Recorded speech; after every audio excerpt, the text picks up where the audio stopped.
മമ്മൂട്ടിയെ നായകനാക്കി രാഘവ് സദാശിവൻ ഒരുക്കിയ ചിത്രമായിരുന്നു ഭ്രമയുഗം.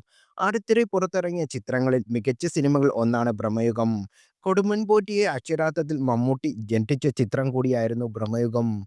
മമ്മൂട്ടി അല്ലാതെ പോറ്റിയുടെ വേഷത്തിൽ മറ്റൊരു നടനെ സങ്കല്പിക്കാൻ പോലുമാകില്ല എന്നാണ് പ്രേക്ഷകർ ഒന്നടങ്കം പറഞ്ഞത്.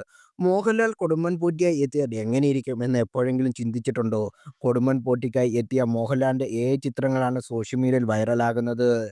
ചില സോഷ്യൽ മീഡിയ പേജുകളാണ് ഈ ചിത്രം എത്തിയതും. ചാത്തനായി വരെ മോഹൻലാലിനെ ഈ ചിത്രങ്ങളിൽ അവതരിപ്പിച്ചിട്ടുണ്ട്. മോഹൻലാലിന്റെയും മമ്മൂട്ടിയുടെയും ആരാധകർ പുതിയ ചിത്രങ്ങളെ ഏറ്റെടുത്തിട്ടുമുണ്ട്. ലാലേട്ടൻ ചെയ്താൽ ഇപ്പോൾ നമ്മൾ കണ്ട തരം മെതേഡ് ഫോർമാറ്റ് ആവില്ല. മറ്റൊരു രീതിയിൽ ആയിരിക്കും. ചെയ്യാനൊക്കെ പറ്റും. ഇത്തരം കഥകളൊന്നും അവർ കമ്മിറ്റ് ചെയ്യില്ലല്ലോ. മോനെ ദിനേശ, നിനക്ക് പോകാൻ അനുവാദമില്ല. സവാരി ഗിരിഗിരി എന്നൊക്കെ പോസ്റ്റിന് താഴെ നിറയുന്ന കമന്റുകൾ കൂടുതലും. അതേസമയം സെലിബ്രിറ്റി താരങ്ങളുടെ വിവിധ തരത്തിലുള്ള ചിത്രങ്ങൾ സമൂഹമാധ്യമങ്ങളിൽ ഹിറ്റായിക്കൊണ്ടിരിക്കുകയാണ്.